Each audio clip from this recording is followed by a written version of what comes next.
Hey guys, my name is Serena. Welcome back to my channel. Today I'm here to do a tag. I haven't done a tag in a long time, so I thought why not do one today? Well, I'm doing this because it's the middle of the year. We're in July and I've been tagged to do the mid-year freakout tag. I've done this before once and I've been on BookTube for 2 years. So let's do this. I was tagged by the book Bella and I will link her video down below. The first question is the best book you've read so far in 2019. And looking at all the books that I've read so far, I've read a lot of 3-star and 4-star books this year so far, but I have a couple of 5-star and I'm going to tell you guys what they are. A Clash of Kings, of course, and Homegoing. These are the 2 books that have been 5-star reads for me this year so far, and I'm gonna say that my favorite was Homegoing just because A Clash of Kings is a sequel to a world that I already know because I watched the entire TV show and I've read the first book. It also took me a long time to read it, not as much as the first book because the first book took me like a year, but it's just something that I already know. And Homegoing was a new story, a new setting, because I never read anything set in Africa and it was so interesting to me. Next is best sequel you've read so far this year. And from the top of my mind, I'm thinking about Scarlet by Marissa Meyer. And I gave Cinder 5 stars. I really loved it. I was pleasantly surprised by this book because, you know, it was so hyped up.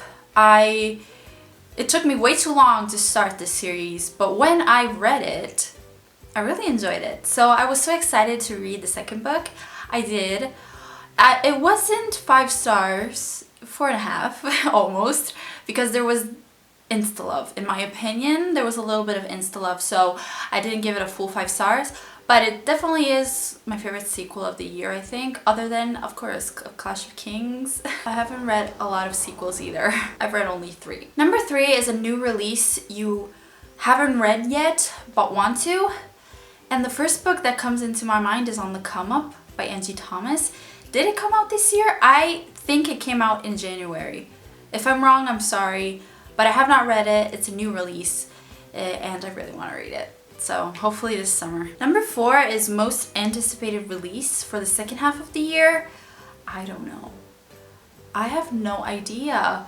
You know what? I'm gonna think about it, and if a book comes into mind, I will put it on the screen right here, right now. Number 5 is biggest disappointment. Well, the lowest rated book that I've read so far is The Spectacular Now by Tim Tharp, but I'm not that disappointed because I wasn't expecting much. I feel like you have to have high expectations to be disappointed, and even though it's the lowest rated book, it wasn't a disappointment. Maybe I have to say that there were a lot of 4-star reads that I've read so far this year that I really wished they were 5 stars. Like Eleanor Oliphant is completely fine. I don't know why it's not a 5-star, but it's, you know, you just have that feeling when you finish a book that it's, you know, it's 5 stars. I'm giving it 5 stars. And I didn't have that feeling with Eleanor Oliphant.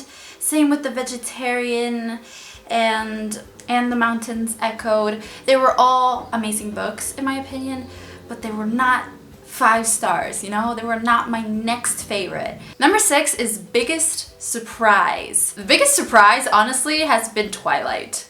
And surprise because I was expecting to change my opinion on this book and I didn't, because I still enjoyed it. It was still an enjoyable read in my opinion because nostalgia. I guess that's the only reason why. So biggest surprise is that, I guess. 7 is favorite new author, and in my opinion, to have a favorite author you have to read more than one book and enjoy them all.